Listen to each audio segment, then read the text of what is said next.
Waalaikumsalam warahmatullahi wabarakatuh. Bismillah, ma sya'allah, la yasuqul khaira illallah. Bismillah, ma sya'allah, la yasrifus su'a illallah. Bismillah, ma sya'allah, wa ma kana min ni'matin fa minallah.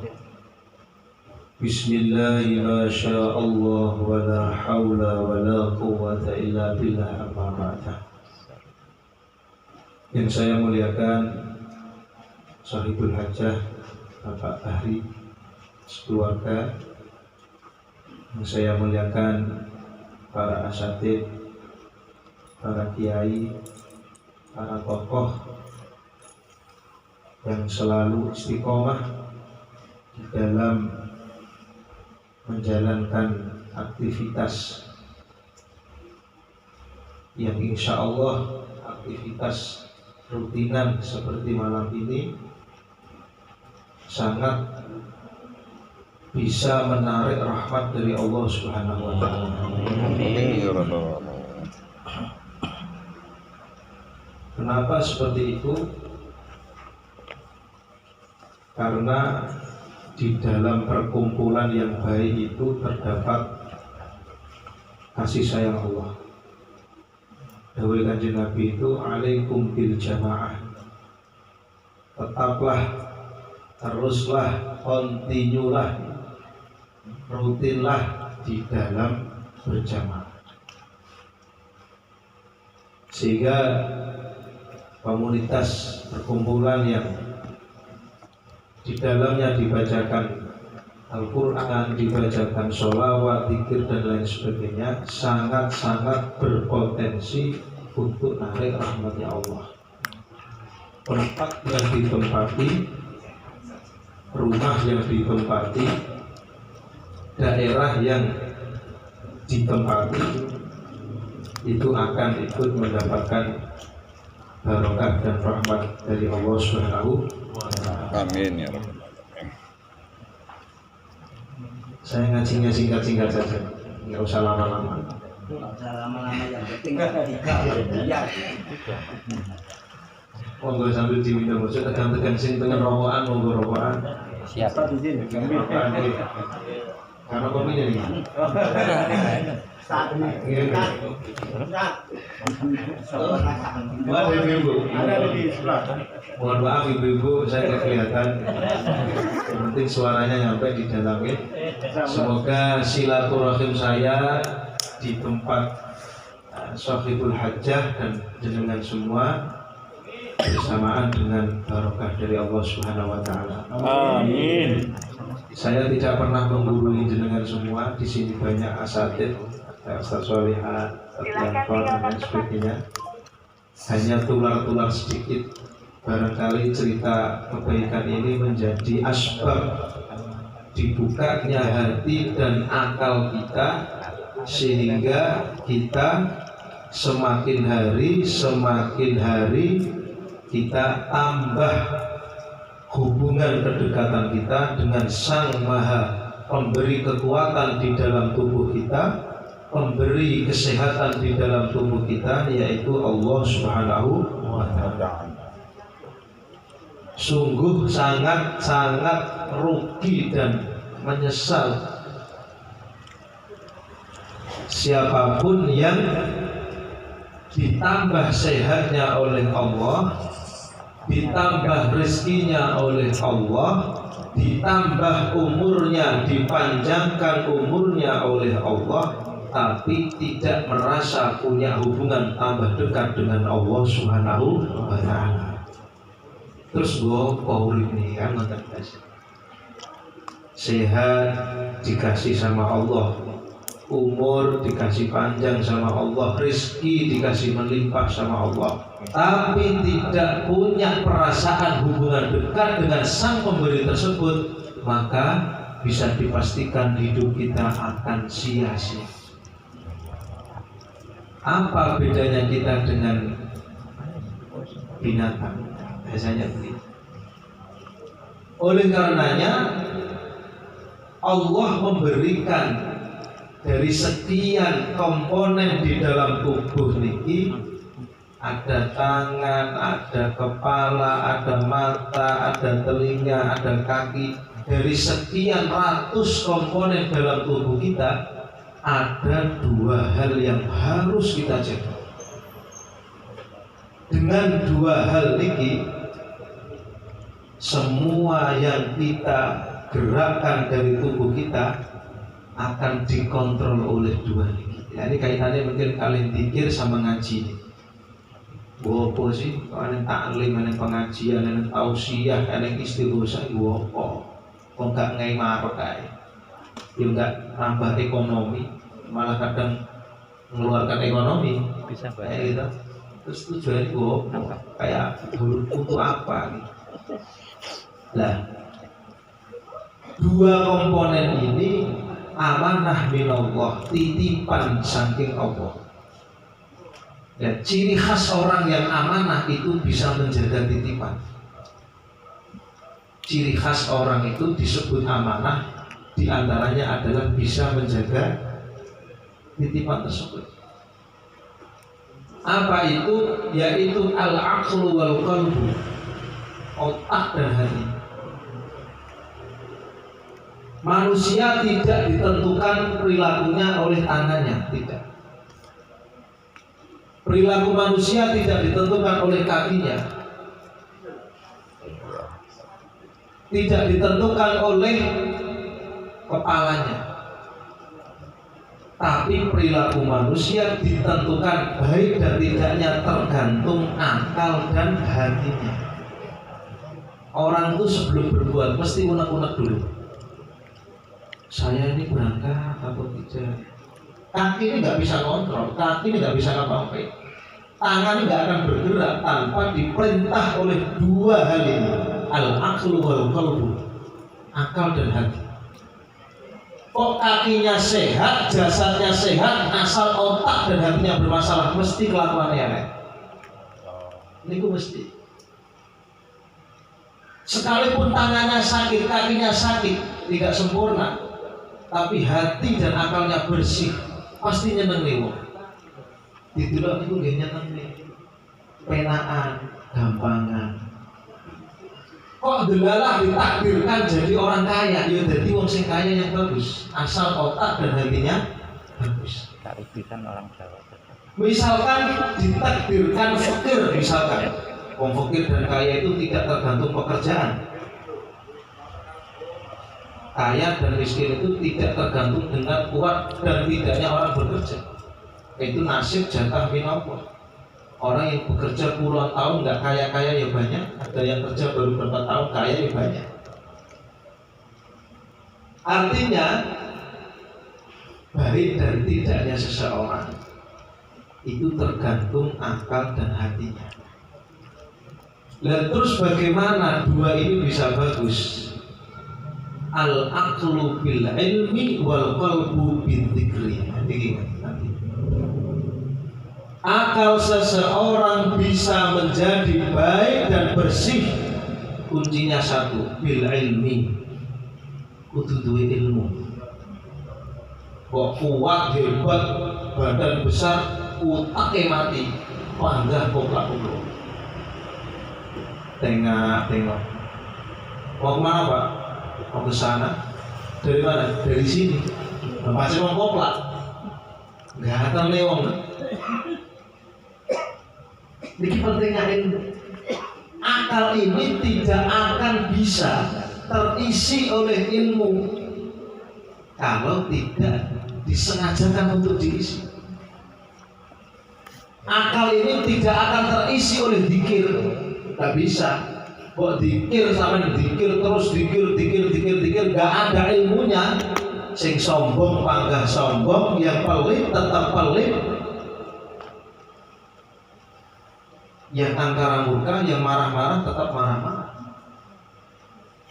Karena isinya akal itu ilmu. Diisi dawuh Kanjeng Nabi misalkan. Bagaimana akal ini kita isi dengan ilmu. Contoh, Kanjeng Nabi Muhammad sallallahu alaihi wasallam Allahumma sholli. pernah dawuh, ma akraman nisa. Ada ibu-ibu nih ya, ibu-ibu ini jenengan dengarkan Bu. Ini tak dukung jenengan, walaupun saya nggak punya ibu di rumah, punya istri maksudnya. Belum. Calon dong. Tawa-tawa berarti. Ini lo selalu tahu nih. Urusan payung kan urusan gurih tadi. Cinta mesti tahu. Berarti kosong. Ini contoh, ini ilmu, ini ilmu. Ma akraman nisa illal karim wa ma ahanaha illal la'in. Ini ilmu. Tidaklah seseorang yang telah memuliakan perempuan, dalam hal ini istri dan ibu. Siapa yang memuliakan istri dan ibu perempuan ini, maka dia dimuliakan oleh Allah Subhanahu wa Ta'ala. Dimasukkan di akal. Orang yang mau memuliakan istri yang jalur apa dituruti, wah kesempatan jalur aja. Bahaya. Saya tidak nyuruh menuruti yang tidak mampu. Nek duwe sampai turuti dimuliakan. Orang tua itu. Wa ma ahanaha illal la'in. Tidaklah seseorang itu menghinakan, tidak memuliakan perempuan kecuali orang itu adalah orang yang akan dihinakan oleh Allah Subhanahu wa Ta'ala. Ini ilmu. Ini sekalipun jenengan dikir tahlilan 1000 kali, kalau nggak dapat ilmu ini, jenengan betul sakit. Untuk mengasah otak itu pilih Gusti yang menanam. Dulunya nggak pernah menghormati perempuan karena merasa laki-laki sehingga semaunya tentang laki-laki. Dia pakai dalil, andaikan ada Tuhan yang diperbolehkan disembah di dunia selain Allah, maka istri wajib menyembah suaminya. Ini dalil untuk istri, bukan dalil untuk suami. Kadang orang ini salah ngambil dalil. Ini dalil ini untuk istri, pegang istri, yang ini dipegang suami. Yang tidaklah seorang laki-laki yang memuliakan perempuan maka akan diangkat derajatnya oleh Allah. Ini dalil untuk laki-laki, perempuan nggak boleh pakai ini. Ampun untuk Pak Eling, wong lanang belum orang itu diangkat derajatnya. Gak oleh wong itu ngomong. Ini dalil kanggo laki-laki. Nah, ketika Nabi dawuh, yuk nggak disampaikan begitu. Kemudian diilmoni, ketika suami pegang dalil ini, yang istri pegang dalil, tidak ada, andaikan ada Tuhan yang boleh disembah, makhluk yang boleh disembah selain Allah, maka istri selayaknya menyembah suaminya. Saking mulianya bojo di hadapan istri. Tapi ini dalil nggak boleh dipakai suami. Bahaya, suaminya pakai dalil yang kedua, istrinya pakai dalil yang satu, sudah nuntut buyar. Apakah salah hadisnya? Bukan, nggak punya ilmu untuk menerangkan. Niki buat diwaca dikir betul sakit. Bismillahirrahmanirrahim. La ilaha illallah, la ilaha illallah. Pak, duwe apa? Makan nama. Sekalipun yang dibaca la ilaha illallah. Karena la ilaha illallah, astagfirullah tidak pernah merubah akal. Yang bisa merubah akal ibu ini. Nah ini gak ono ngaji nih gak ngerti. Sing medhit pandang medhit mbok tahlilan terus medhit pandang pelit. Sesama itu Pak Haji itu tahlilan terus tapi pelit. Yo tahlilan gak ono ngaji nih. Ini Pak Haji siapa? Kalau di sini nggak ada. Di sini insya Allah baik-baik semua. Amin. Di luaran sana. Oke, bisa dipahami? Ini dua ini kita dititipi akal oleh Allah. Disuruh ngasah. Ketika saya bertemu dengan si A seperti apa, kita bisa rukun kayak gini. Barokahnya akal kita ada ilmu. Coba kalau orang itu memegang keangkuhan pribadinya, yang Jawa megang Jawanya, yang Makassar megang Makassarnya, nanti yang Maluku megang buyar. Akal ini suruh mikir lah ya. Saya ini sama, kita ini sama. Oke lah kita lahir di tempat yang beda, tapi kan Tuhan kita sama. Apakah beda Tuhannya orang Maluku dengan orang Jawa? Berani mengatakan beda, sama jangan tahlilan. Nah, Gusti Allah beda ya. Yang menciptakan orang Jawa itu ya Allah. Yang menciptakan orang Maluku ya Allah. Yang menciptakan orang Sulawesi ya Allah. Orang Sumatera Allah. Kalau yang menciptakan sama. Kenapa kita tidak bisa dipertemukan? Salahnya di mana? Di akal dan hatinya yang bermasalah. Jadi itu pertama al-aql bil ilmi. Diasah terus. Maka dawuh Kanjeng Nabi kalau masalah ilmu itu nggak ada batasan sampai mati disuruh cari. Di mana yang letak kekurangan kita di mana dicari. Sekolah formal ada batasannya. Setelah dokter nggak ada lagi. Semua ada. Tapi kalau sekolah kehidupan S5 Pak. Masih ini kurang angan habis S3 ini apa lagi? Tapi kalau ilmu sekalipun dia sudah doktor, profesor, akan ada hal-hal baru yang harus dia temukan. Minimal karakter dan akhlak yang harus dikawal. Yang kedua, Allah menitipi hati. Dan ini termasuk penggerak utama dari tubuh kita. Kaki, tangan, mata, telinga, hidung, mulut, bagaimana dia bergerak tergantung hatinya. Ini hatinya ku api. Contoh lisan ini. Iki aku dilarani wong bisa disakiti orang.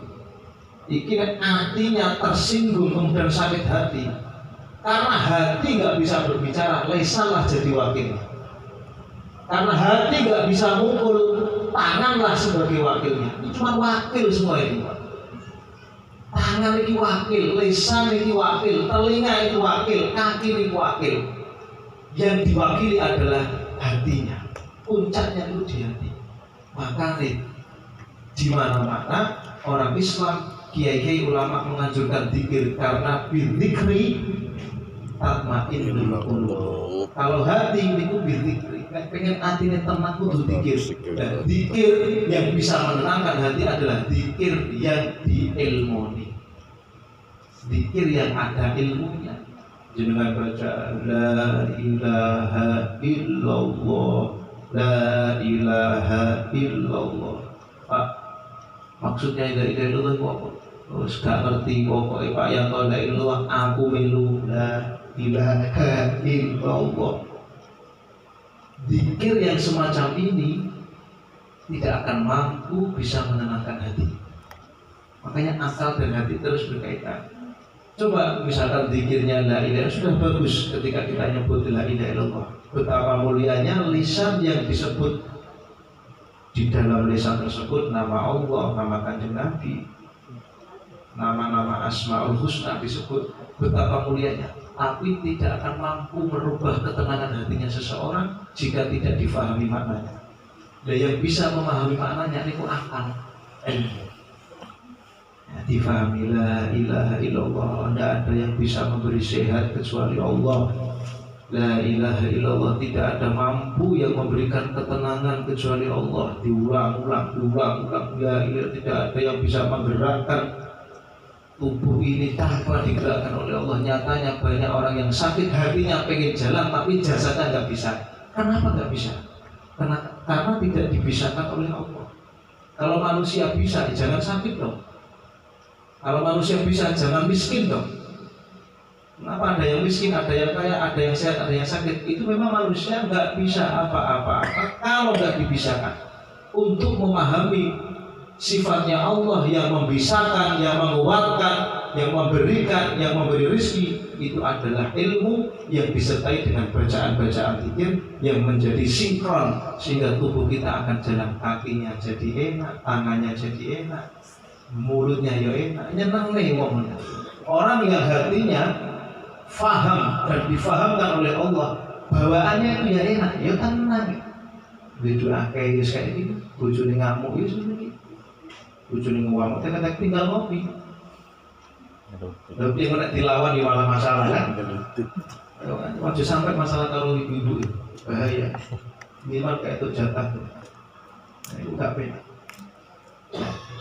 Inilah yang kenapa Allah itu sampai mengharamkan banyak hal untuk menjaga akal, mengharamkan banyak hal untuk menjaga hati. Allah melarang hasud, itu sumbernya di hati. Tangan nggak bisa hasud, Pak. Hati nggak bisa hasud. Perut nggak bisa hasud. Yang bisa hasud itu hati. Kelihatannya dia duduk, kelihatannya di rumah rokokan, tapi hatinya kemana-mana. Pak Bahri loh, atau rumah tapi duit kurang ajar.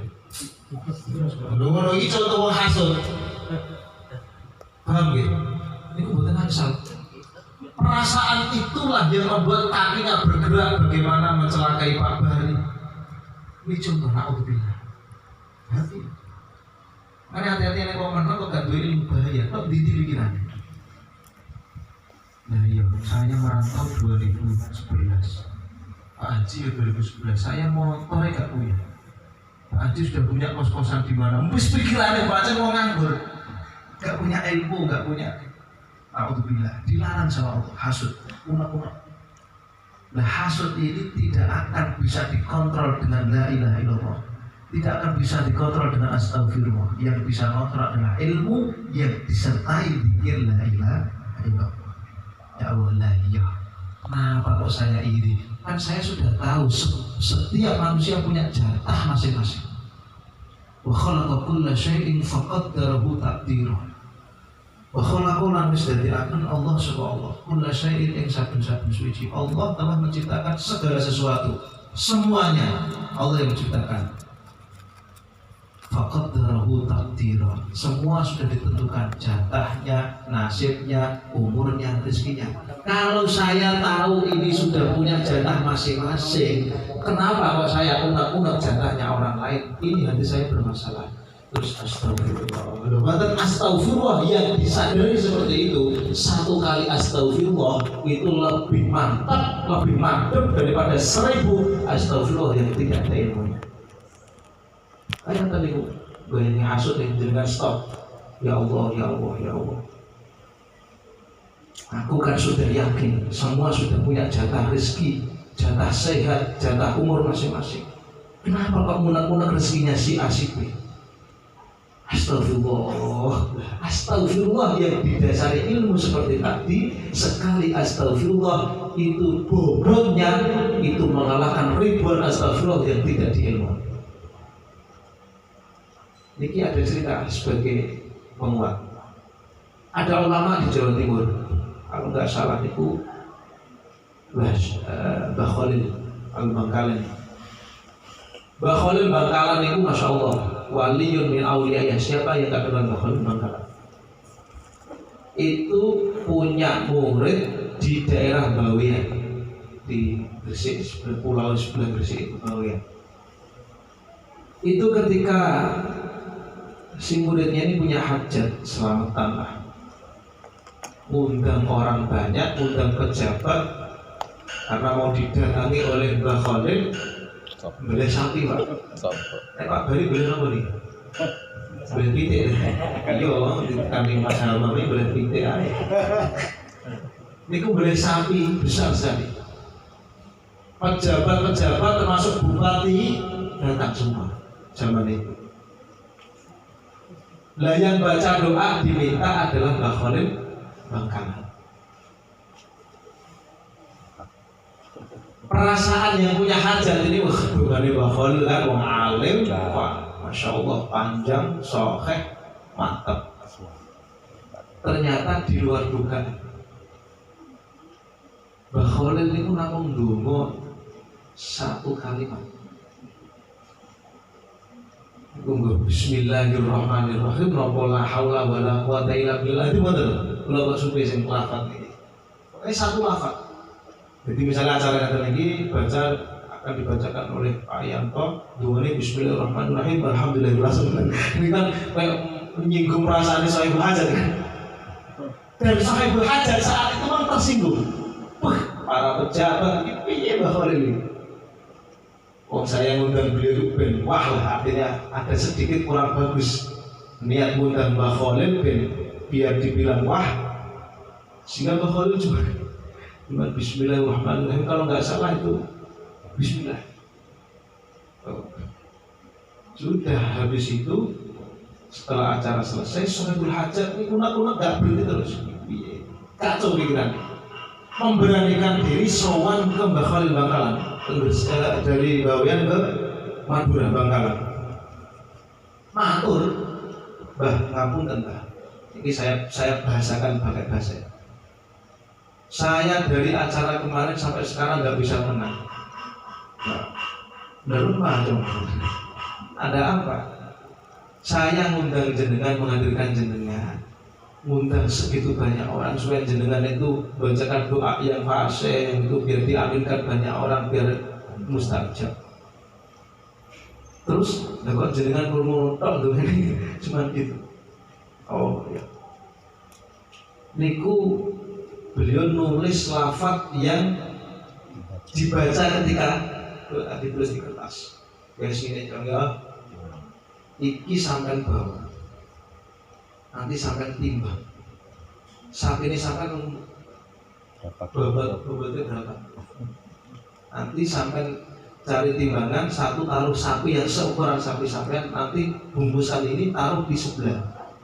Ini pun delalah sapi ini kalah oleh kertas timbangan saat itu jeduk. Ini pun langsung istighfar. Jadi tulisan Bismillahirrahmanirrahim yang ditulis Mbah Khalil Bangkalan bobotnya ngalahkan sapi yang ratusan kilo. Kenapa bisa seperti itu? Karena Bismillahnya Mbah Khalil adalah Bismillah bil ilmi. Mantap. Satu Bismillah, jutaan Bismillahnya masyarakat di situ. Tidak ada apa-apanya. Kita pengen seperti ini. Yo akeh, yo mantep. Sudah ilallah, jasadnya di sini. La ilaha illallah. Kopinya gimana tora? La ilaha illallah. Aku turun makan rokokan tora. Kok kita nggak kopi nih? Macam-macam. La ilaha illallah kayak gini kok ben anti anteng lo anteng dari mana? Tambah ruwet yo.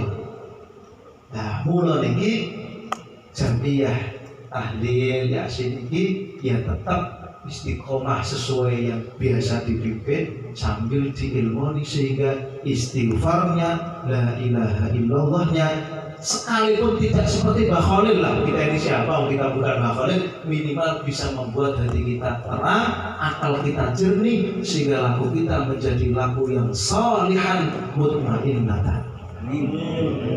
Sakit difahami buat ini. Oke, jadi saya ngaji nggak panjang-panjang. Intinya Allah nitip dua ini dan kita dititipi semua. Saya dititipi, jenengan dititipi, bapak-bapak dititipi, ibu-ibu juga dititipi. Apa itu? Al-aqlu wal qalbu, akal, otak dan hati. Otak bisa berpikir, bisa berkembang bil ilmi.